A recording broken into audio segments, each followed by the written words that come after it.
Hello, good evening. This is Paul Cherry of Paul Cherry Trains. Tonight's video, we're going to be bringing you a video by special request. Request made by Kelly Ashford Trains, and she wanted to see my Albert Hall and my Hinton Manor in a running session. Okay, so I made this video especially tonight for the special request. Okay, so I hope you enjoy watching, and without any further ado, we'll get our trains underway. Okay, thank you very much. Now, the first locomotive which you can see underway tonight is Albert Hall by Hornby. It's a very early model wise, in that this would have been first seen, I believe, in the 1966 catalogue, and I believe that this is one of the series of locomotives that appeared in the 1977 catalogue. So Albert Hall goes back quite a long way in the Hornby catalogue. It's got less detail than a more modern offering, and you'll probably hear the motor running as well. It's a little bit noisier than more modern offerings, but it's still a very nice model, I believe. Now, the Hall class of locomotive, there are quite a lot of these actually built, and we'll go through all the brief history of these. These were development of the Saint class, and they were designed when it was realised that a mixed traffic locomotive was needed for the Great Western Railway. In fact, this is actually development of the earlier Saint class of locomotive. So it's got twin cylinders, but it's actually got smaller wheels than a Saint, just to give it more pulling power. And there were a total of 258 of these that actually produced. The first one to be withdrawn, unfortunately, was Bowden Hall, but that was actually destroyed in an air raid in 1941. Okay, but the rest were actually all withdrawn in the late 50s, early out to the 1960s. There were further 71 modified halls designed by Hawksworth, and that was a further development of these actual locomotives we can see here. Now, Albert's Hall's got an interesting history, in that I believe that Albert's Hall and Rood Ashton Hall are actually almost one and the same locomotive. When this one was actually originally rescued from Barry Scrapyard in 1970, it was assumed that they were rescuing Albert Hall, but because it bore some of the parts from Albert Hall, but it turned out to be actually, in reality, Rood Ashton Hall. Now, basically, I think the locomotive was allowed to use both identities, which is quite legitimate. In fact, I think it's just a mixture of the parts. That was one of the things about Great Western locomotives. You can actually build up locomotives from standardised parts, and I should imagine that during the life of locomotives, a lot of parts were actually swapped over in service anyway. So there we are. So according to the facts I've got anyway, Rood Ashton Hall and Albert's Hall are one and the same. Rood Ashton Hall is 4965 and 4983 is Albert's Hall.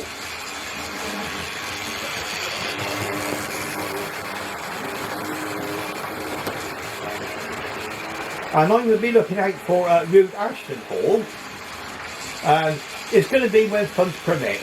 As with the majority of us, a lot of us are possibly awaiting funds before we can go ahead and actually go ahead with further purchases of locomotives and rolling stock.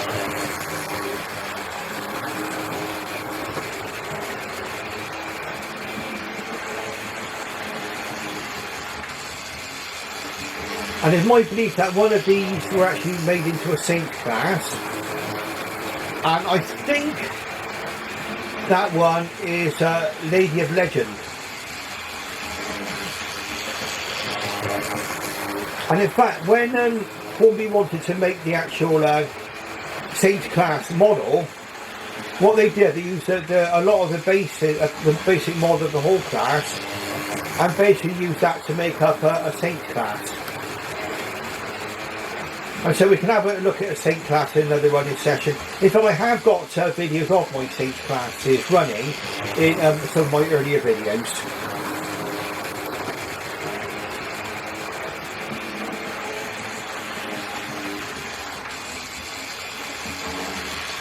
Now, the one thing which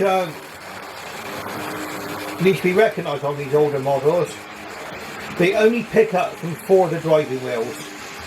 They actually pick up from the front and the back driving wheels. The middle wheels on this particular model are not even flanged. Okay, and my guess is that was allowed to allow these locomotives to get round the Hornby layouts of the day. And in a lot of ways as well, I mean the bulb gear is a little bit more simplistic. You don't get cab windows in this particular model. As a matter of fact, what we'll do is we'll have a look at this particular one on the Lady Susan quite shortly. Now we're putting 3 Great Western coaches, and these coaches, I mean, I've won a lot of coaches I actually bought in the early 1990s. And then the other lot, another 2 coaches I bought was from the Hornby Railroad range, and they're almost identical.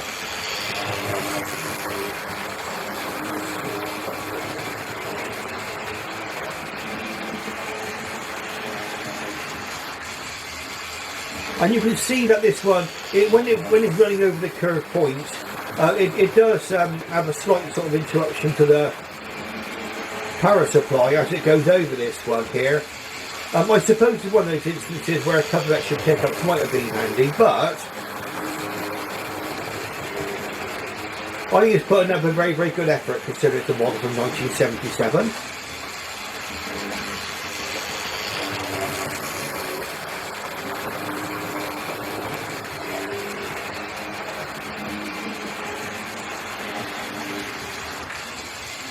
As a matter of fact, by my calculations, this model, if it was one of the ones which appeared in the 1977 catalogue, that makes it 46 years old. I'm still doing exceptional service on my railway. I bought this during the first lockdown. I expect a lot of us actually resumed our modern railway interest during the lockdown, and that's when I started to make a lot of purchases.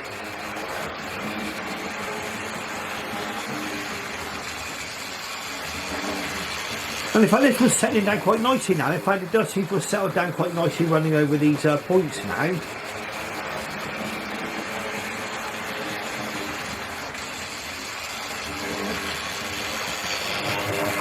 And I think you'll agree, looking at this running around the layout, I mean, apart from the fact that it makes you a little bit more noise than more noise than a more modern locomotive, I think watching it go around the track, you wouldn't really know that this model was from 1977.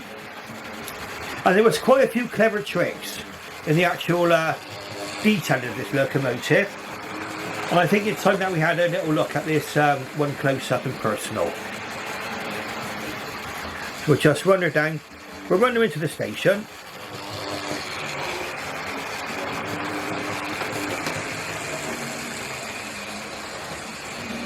Okay, so just get round ready for the stopper just at the signal there.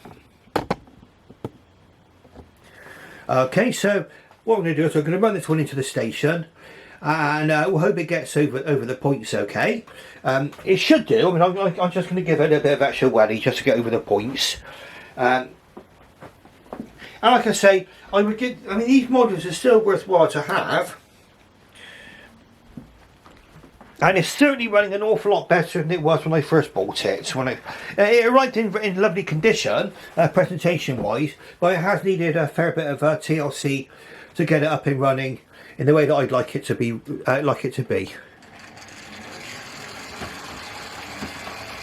There we are with those points, easy peasy. No sign of derailing.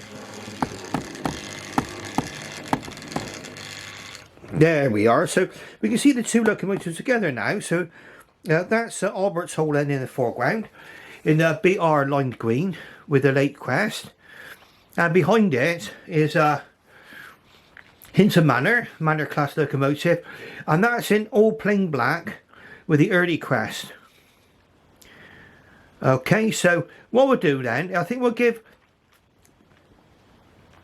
Hinton Manor a run, and then we'll have a look at both of them on the Lazy Susan. Okay, so if you just bear with me, I'm just going to quickly change the points. Now, there's a few things which you'll notice about this locomotive as it runs. One is that it'll be a little bit more quiet, okay? And this particular model is by Dapol. So we've got an example of Hornby and Dapol tonight.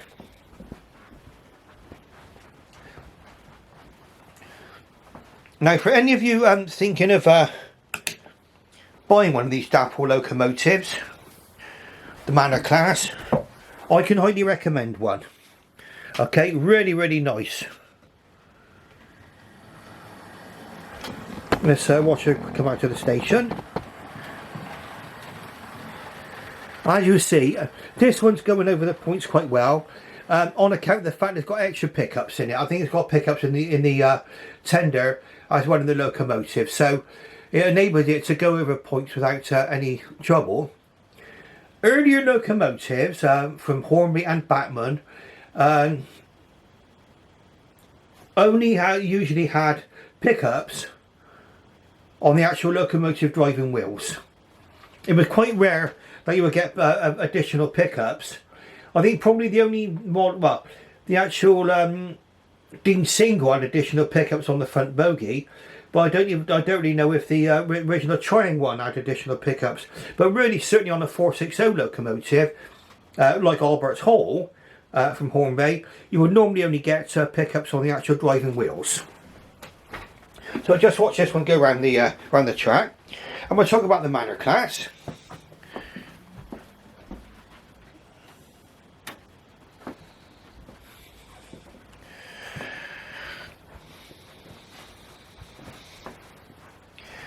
Now, I would refer you back to my earlier video on this particular model. I did do quite a lengthy review on this particular model. And you see it handles the points very, very well there.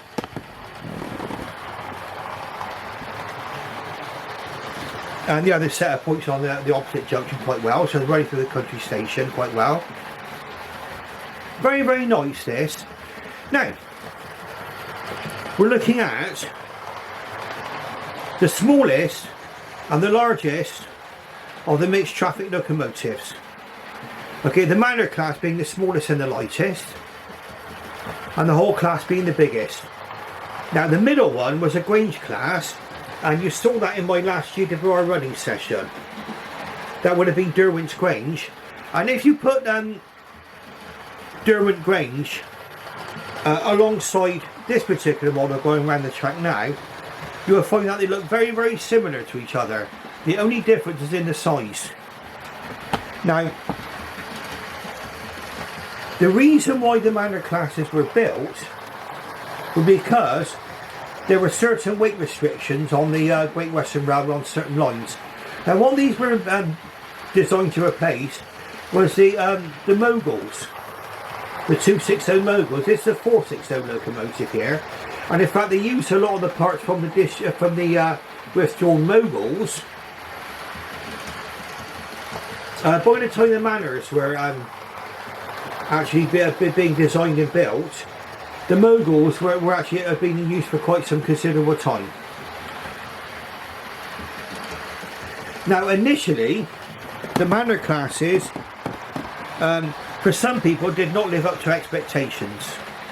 And in fact, it was in the 1950s, when they were brought to Swindon Works, you actually changed the drafting of the locomotive, and they then become the locomotives that they were meant to be. So then they had all the power of a Great Western 460. Very, very nice locomotive. I don't know if you can see this as it goes round, but this particular model has a glowing firebox. Now, does it work in analogue like I'm using here? Yes, it does. But obviously, you need to have power going into the track before you can actually see the firebox glow. On DCC, that would be different, of course, because on DCC the track is permanently live as far as I'm aware. I've not run DCC yet, and will I ever do it? Possibly, I don't know. I mean, at the moment, the reason I'm sticking with analogue is that I've got a lot of older locomotives which are not even DCC compatible or DCC ready, and by now it would represent quite a considerable cost to change over to DCC. But this mod is running very, very well, you can see on analogue. Beautiful model. Now there were 30 of these built, like I say, because they were needed for lines like the Cambrian Coast. And in fact, where these were used were on things like the Cambrian Coast Express. And in North Wales, even up into the 1950s, they were still using Dean Goods locomotives.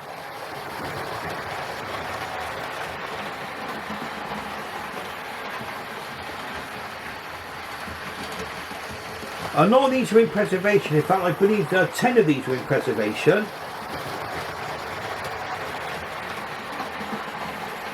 This one, I believe, is Hinton Manor, is at the Severn Valley Railway as a static display.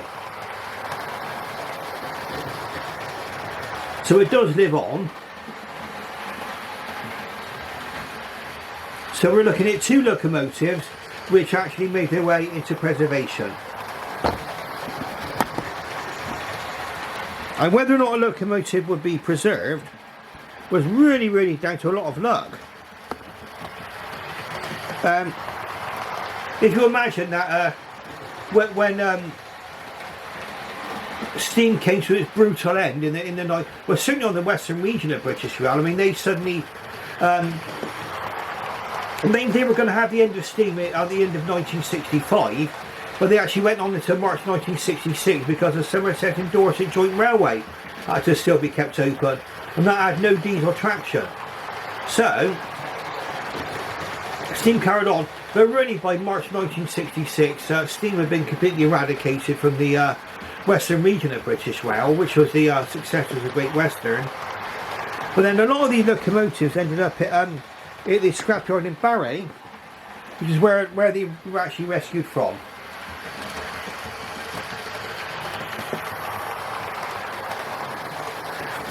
Now I don't know if I can get this camera off the tripod, and obviously we can only see the firebox glow when the locomotive is moving. Okay, I'm going to see if we can actually see this because it looks quite impressive. I'm going to take the camera off. We're going to go a little bit handheld, so excuse me, we've got a little bit of jarring here, unless we can get a look in on that firebox glow. So I don't know if you saw that when the locomotive went past there. Watch it go round one more time. We'll just slow it right down again. Obviously the more I turn the locomotive down, it might turn down the intensity. There you can see the firebox glow there. Brilliant, lovely. Okay, so what we're going to do now is we're going to go back to the tripod. In fact, no, let's stay handheld for just a while, because we don't very often get shots like this. There's our lovely Manor class, whizzing around the track now. Beautiful. Absolutely beautiful.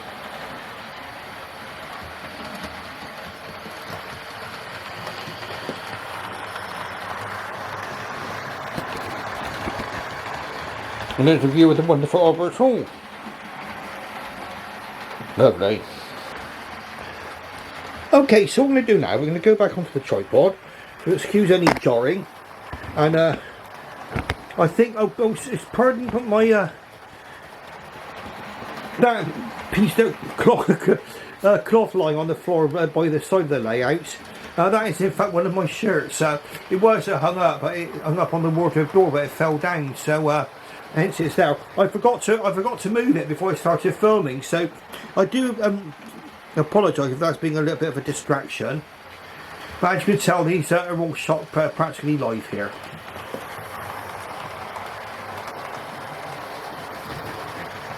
As a matter of fact, if you'll excuse me just a moment, I'm finding that shirt rather distracting anyway. So, see, this is all live.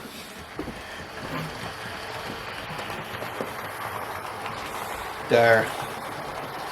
I'll hang that on the back of the chair, I think, for now.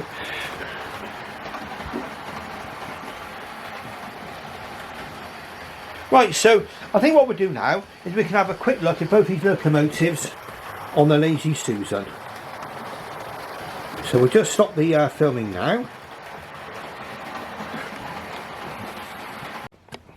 Oh, and before we go on to the Lazy Susan, we'll watch this one being run into the station. Okay, so if you just bear with me just a second, we'll change the points. You can see what this locomotive performs like going forward over points. It's very good actually, and it's going through a little bit of a more difficult junction, in that it's this curve point, followed by another right hand point, followed by a left hand curve, as it comes into the station. And it was basically the only way I could get all these locomotives to fit onto my layout. There we are, that's running in beautifully, look at that. The lovely Hinton Manor.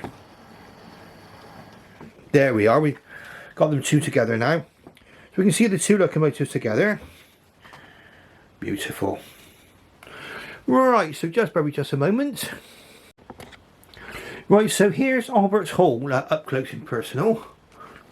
As you can see, very, very nice looking little model really. They did do a few good little tricks on here. I mean, when I first bought this locomotive, I thought this here was a separately fitted handrail. In fact, it's not. It's part of the moulding, but it's actually been painted silver. But that does look quite convincing in my opinion. You don't get cab windows. In fact, excuse me using this rather mucky cotton bud. There we go, no cab windows there. You can see the cotton buds going through the window there. Okay, but it's got the model, it's got the actual number quite well represented there. The late crest there, as you can see. The lining, I think, is quite nice too. You can see from here that the valve gear is a little bit more simplistic and compared to more modern models. But remember, back in the day, really there was a bit of a choice to be made about models like this. Are they models or are they toys? And they're meant to be played with. I mean, this is my view of all models. I mean, I would dread to own a locomotive I was afraid to take out the box for fear of damaging it. And this locomotive here is one that's actually been made to be played with, even though it's a very nice representation of the loco. Let's get on to the front of the locomotive here now. And we can see we've got the number represented there, 4983. The smoke box dart, that's part of the moulding. No sprung buffers. And you can see it's got the large star coupling there as well. It's got quite a nice lot of rivets on the actual buffer beam there. Buffer beam painted red, of course. And you don't get so much detail as on a modern day locomotive, but I think it's still a handsome locomotive. Again, this is the opposite side. I mean, this is where you've got the you'll see the reversing rod. I think that's a separately fitted part. It's loco drive, of course. They hadn't quite. They went on to tender drive after they made these kind of locomotives. It's when the Ringford motor came out. They then began to put the actual motors in the tenders. Excuse the big fingers here. We're going to unhitch the tender now, and I'll just show you the coal load. A little bit more crude than more modern day. You can see that's quite lumpy coal, isn't it? But again, it's got a fair amount of detail. It's all moulded in. What's the advantage of moulded detail? I mean, that's the back end of the thing. Well, none of it can fall off, can it, if it's part of the moulding? I mean, it's stating the obvious. They can see the large coupling there. And non-sprung buffers. Fairly good representation on the tender chassis there. The wheels are plastic. And what you'll find that if you get an older one of these, inside the tender, there's usually a piece of foam rubber, which polystyrene foam, whatever, which disintegrates. It's meant to hold the weight in place. Just get a piece of sponge and replace that. Then you can see what I've done here. I fitted a loco crew, because you don't get a painted cab on these. So a loco crew's gone in, and that's added some colour and life, I think, to the footplate. Now, something else which I'll point out as well on this particular one, if you need to remove the body, there's a rather large screw right there on the back of the locomotive, and that's how the actual body comes off of one of these, okay?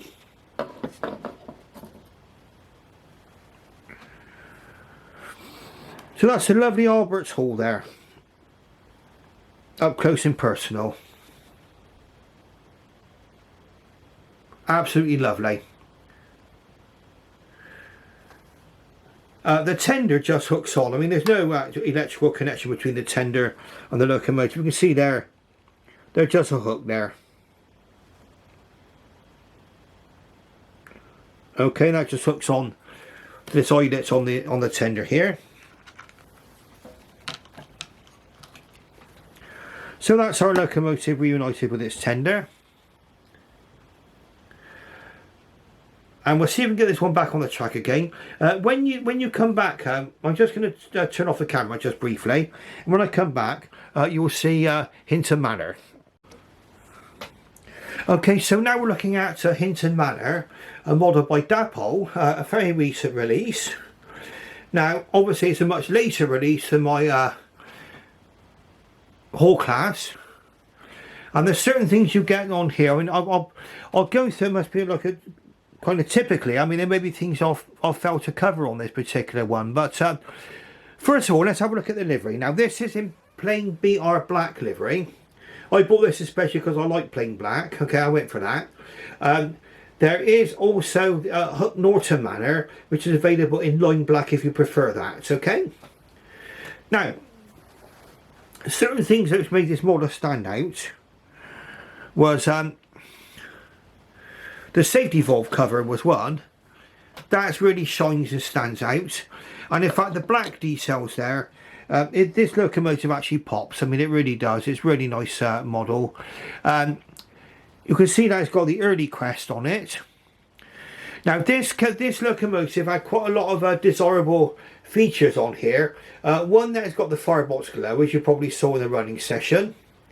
And also, it's got a nice way of fitting a DCC decoder, in that actually goes in behind the smoke box door. Okay, you can see that the difference on these are the nameplates are red with a gold background on them. That was early BR livery. You'll also see that the valve gear is a lot more detailed than on the Hall class. Okay, so that's a great a later development. This more realistic. It still keeps the metal slide bars, but I believe the crosshead is actually made of plastic. But I've not had any problems with this actually in running at all, so that seems to work very well for me. It's got a separately fitted wire handrail as opposed to the moulded handrail on my Hall class. It's also got cab glazing. See there, it's got windows in it. Both models had a representation of the copper cap chimney, the brass safety valve cover and the whistles, okay? But as you can see, the whistles on here are a lot finer. And also got that lovely gleaming safety valve bonnet as well. Absolutely beautiful. Coming on to the front of the locomotive. Let's try and get a little more even there. There we go. Okay, so what you're looking at here, you've got 7819, it's the number of it. It's got a separately fitted smoke box dart. This time round you get, and pardon my my cotton bud there, dirty old cotton bud. There you go, it's got sprung buffers, just all they're springing in and out. The vacuum pipe's represented there as well. And it's got the smaller coupling there as well. Coming on to this side, you'll get a representation of the reversing rod there. Again, that's probably more finely detailed. And if you're wondering, on a Great Western locomotive, you tend to put the driver on the right hand side, fireman on the left. Okay, just a little guidance thing. You can see there as well, and it's got a blue route marking D. I think that's a route marking. Okay, so these were allowed to be run on the more lightly laid tracks of the Western region of British Rail. Again, you can see all the detail of the running gear there. A lot finer, really, than the earlier Hornby offering. But you need to bear in mind that this is a recent release, whereas the Hornby model was from 1977. Now, another innovation on this particular one is the way that the tender and the locomotive clip together. And you only need to get them. I might be obscuring this in my hands, but you just give them a quick tug and they come apart. Okay, simple as that. Quick tug and they come apart. They clip together just as well. And you can see the contact there on the back of the loco. And also you can see this one's been fitted with a full plate. And that's another premium feature. Okay, the full plate. That fills the gap between the tender and the locomotive. Okay, not all models have got a full plate. You'll just excuse the hand of the Giants. It's got a fully detailed cap there, really, really nice. All the dials are represented properly there as well, and you can see the hole where the smoke box is, and you got the firebox is, and you got the firebox glow there. You can see all the details there in the cap, all painted there, beautiful. So all in all, a much more detailed locomotive. The brake handles and the water scoop handles were part of the moulding of the tender on the whole class, whereas on this one here, and again you'll need to excuse me, you can see that the brake handles and the water scoop handles are separately fitted parts. Very, very nice there. And you can see as well, the coal load is a much more finely represented coal load there. Very, very nice. Got a slight glisten to it, which is something that I like on tenders. Showing a full coal load. And also, and it's going to need the hand of the Giant to be able to see this. Pardon me on this one. You can see down here, just in front of the nameplate, in red, is a representation of the inner valve gear. Very, very, very nice model. Okay, so that's Hinton Manor, up close and personal. I think I've covered most of the differences between this model and a much earlier model. And as in life always, there's plus and minus points all round on locomotives. This one appears to be quite durable, okay. I think it goes to show, I mean, Dapol has actually shown here the kind of standards that can be achieved on a new locomotive. And it's my belief that on this particular one, they've set the bar a little bit higher, okay. If you look at the earlier Grange class, which I've got from Hornby though, that's still a very, very nice model. Derwent's Grange, which is in virtually the same livery as this, is still a very, very nice model. Okay, so again, you need to realise that as the technology is involved, so are what's available on modern railway locomotives. And there's something to be said for the old ones as well as the new ones, in my opinion. Okay, so the next thing you'll see, hopefully, will be Hinton Manor back on the tracks, and then we'll wrap up this video for you. Right, so as we can see now, we've got the lovely Hinton Manor back on the tracks again, running around the layout. Now, I hope you've enjoyed my little running session and my close-up session. I thought Kelly Ashford Trains, I mean, she actually requested a running session, but I thought I'd do a close-up and personal view of, just in case some of you have not seen my earlier videos. Okay, and I've done quite comprehensive reviews of a lot of these locomotives already. So for some of you, I mean, if I've covered you know, cover ground all over again. Please forgive me for that. But I think it's always nice to revisit locomotives every now and again. And of course, I'd like to say I'm looking for a rude ash and haul now to go with my arbor haul. And but at the moment I'm waiting for funds to appear. Okay, so if you've enjoyed watching this video, please press the like button. Please subscribe if you're not subscribed already, and press that bell, and you'll be made aware of more future videos from me. I'd like to say thank you very, very much for all those of you who have subscribed, and thank you very, very much for your interest in my channel, and thank you for watching this video tonight. I should bid you farewell, and bye bye for now.